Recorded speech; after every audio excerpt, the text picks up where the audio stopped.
So some results in terms of social validity and goodness of fit, overall, both rated high.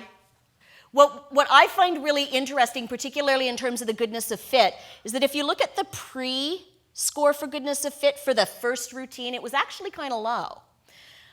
Then it bounced up by the end. For the second routine, which was quite similar in terms of the strategies, it was rated high right at the beginning. The dinner routine, again, was rated quite a bit lower.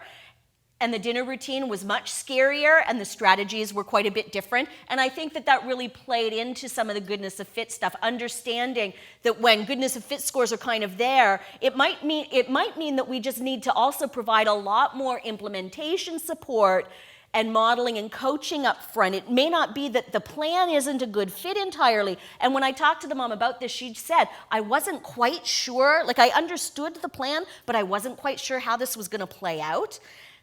And that was what was going through her head. And I think that that's an important thing to attend to, and know that that means we need to provide a really high level of implementation support, a lot of help initially, and continue to monitor that goodness of fit and make sure that the plan is a good fit. So just to summarize the results a little bit for you, the Train the Trainer program was associated with some improvements in staff knowledge around all of those things I was trying to teach them, and also had good ratings of social validity.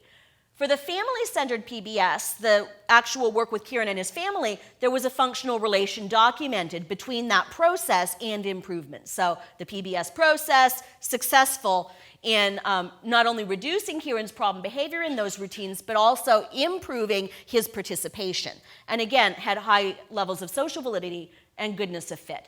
Some of the things that Alicia really focused on in terms of goodness of fit and making sure that the plans had a good fit was really paying attention to parent goals and expectations. And that was always at the front of her mind when she was developing her plans and as she was helping mom learn how to implement strategies. She really paid attention to how the family worked and designing plans that kind of dovetailed with the way this particular family lived their daily lives, so that this it wasn't, you have to change your entire way of living to do these plans, but that these plans really just fit in nicely. She really looked for strategies that the parents, mom in particular, saw as doable. Not too much work, not too challenging. And coming up with plans that mom was going to be able to do in the long run. So again, not 47 strategies, right? A handful of necessary and sufficient strategies, not too many. We saw a bunch of collateral effects come out as well. Mom in particular talked about her ability quite early on to use those support strategies in other routines that we didn't teach her to use them in. So she started looking for ways to use visual scheduling and increased choice and positive contingency statements. She started to do that all over the place, and she taught other people to use those strategies. Dad, older siblings, right? Anybody who kind of crossed the path, because mom figured out pretty quickly, if I can teach everybody else to do this stuff, I get a night off, right?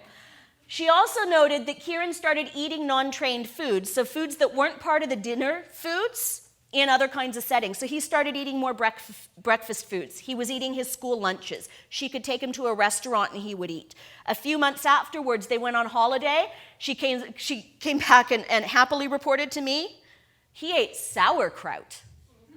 And I'm like, okay, see, and it stops there for me. So I'm not eating sauerkraut, so good for you.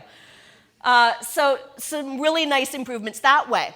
The interventionist, Alicia, reported some real improvements in parent-child communication, and particularly mom's use of ASL. And I attribute a lot of that to the fact that I had a deaf interventionist working with a hearing parent using ASL in the home frequently. Right? And she particularly targeted teaching mom how to sign things better in these routines, and even made a videotape of praiseful statements in American Sign Language, because all mom knew was good boy, right? So she started, here's how you say fantastic, and here's the facial expression that goes with it, because mom often, too, was concentrating so hard on signing, good boy, but the face doesn't quite match, so the message is not quite the same. This is Alicia talking just briefly about some of the collateral effects that she saw. from the beginning of the study till now, I've seen a huge difference, a big improvement in lots of different ways, not just in behavior, but also in the relationship between the mom and the child, and a huge improvement in their communication. The mom is more able to express what she wants, and at the same time, the son is more able to respond positively.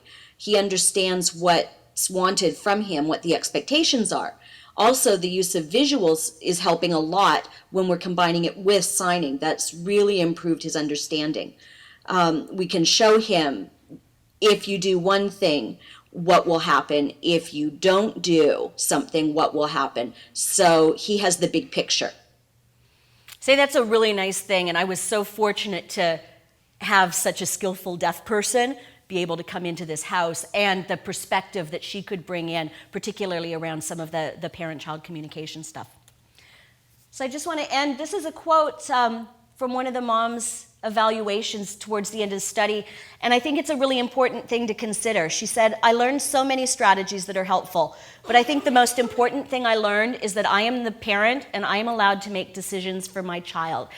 I think that's such an empowering thing, and that's really one of the goals of PBS, is to empower the key stakeholders to be able to do what they need to do, and to empower a parent to the point where she feels that she's able to successfully teach and raise her child is such an important outcome. So that's what I'd like to leave with. Thank you.